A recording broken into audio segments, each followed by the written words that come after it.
Is there a dua to get rich? Is that even something you should be asking Allah subhanahu wa ta'ala for? I remember a young man coming up to me and asking me this very question. Can I just make dua for Allah subhanahu wa ta'ala to make me a millionaire, to make me rich? And when we look through the du'as of the Prophet ﷺ, we actually do find that he did make dua for Anas radiallahu ta'ala anhu, and in that dua, Allahumma akthir mala. Oh Allah, give him a lot of money. But the Prophet ﷺ knows that Anas radiallahu ta'ala anhu with a lot of money is a good thing for the world. That Anas radiallahu anhu is not going to be corrupted by that money. That Anas radiallahu ta'ala anhu is going to use that wealth to please Allah subhanahu wa ta'ala. And so when you look through the body of du'as from the Prophet ﷺ in regards to wealth, it's just like a lot of the other things that we are taught to ask for. Sometimes it's not about what you have, it's about how you perceive it. Now ponder upon this narration from the Prophet ﷺ where he says, قَدْ أَفْلَحَ مَنْ أَسْلَمَ وَرُزِقَ كَفَافًا وَقَنَّعَهُ اللَّهُ بِمَا أَتَاهُ. That verily he has succeeded who has embraced Islam and then has been given just enough of this world, and then Allah subhanahu wa ta'ala made him content with what he has given him. There's something beautifully profound about this, that the Prophet ﷺ used to ask Allah subhanahu wa ta'ala not to be rich, but for Allah to give him enough and then to grant him blessing in what he has given him. You see, when you're approaching Allah subhanahu wa ta'ala, don't ask Allah subhanahu wa ta'ala to feed an unhealthy addiction. Some of us are addicted to wealth. Instead, ask Allah subhanahu wa ta'ala to give you more so long as it is good for you and to bless you with what He has already given to you. You find most of the ahadith of the Prophet ﷺ that surround this notion of wealth to be about purifying that wealth. So, Allahumma ajirni bihalalika an haramik. Oh Allah, sustain me with halal and protect me from haram. Or, oh Allah, protect me from ad-dain, protect me from debt, because debt can put us in all sorts of compromising situations. Or, oh Allah, give me so that I can give. Because the one who wants so that he can give is a person that seeks to be a blessing in the world, not just one who hopes to consume more and more and more blessing in this life.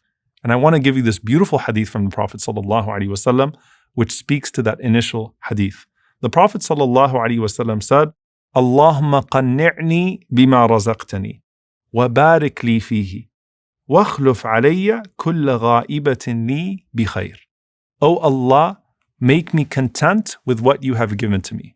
قَنِّعْنِي literally is to convince me. Let me be content. Let me see what I have as a lot. And then put barakah, put blessing in that which you have given to me. And if Allah subhanahu wa ta'ala puts blessing in a little, then it is so much more. And so asking Allah subhanahu wa ta'ala to let you see it as a lot, and then to actually make it a lot through barakah. And then the last part of this dua, and let everything that I have missed out on be replaced with something that is better. We always think that we're missing out on some sort of opportunity, but Allah subhanahu wa ta'ala is putting something ahead of us that's actually better for us, so long as we respond with that which is good. Dear brothers and sisters, this Dhul Hijjah, bi'idhnillahi ta'ala, we're going to be looking at the way that dua changes destiny and the way that the du'as of the Prophet ﷺ speak to that desired change. Because it's not always about the change of circumstance, sometimes it's about the change of perspective. And when we look at the du'as of the Prophet ﷺ in these very specific areas of our lives, then we start to realize that the Prophet ﷺ is not just revolutionizing the way that we call upon Allah. He's revolutionizing the way that we view Allah subhanahu wa ta'ala. And when we view Allah subhanahu wa ta'ala differently, we view ourselves differently, and we view the world around us differently as well. So join us bidnillahi ta'ala for all 10 days as we go through the relationship between dua and destiny and the way the Prophet ﷺ taught us to call upon Allah subhanahu wa ta'ala in relation to the changes that we seek in life, and more importantly, what we seek in the afterlife. And as you're tuning in, inshaAllah ta'ala, we hope that you'll continue to make dua for us and that you'll continue to support the work of Yaqeen bi'idhnillahi ta'ala with your sadaqah. And we ask Allah subhanahu wa ta'ala to make this beneficial to us in this life and in the hereafter.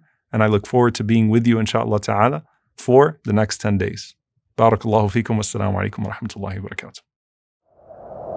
اللهم قنعني بما رزقتني وبارك لي فيه واخلف علي كل غائبة لي بخير.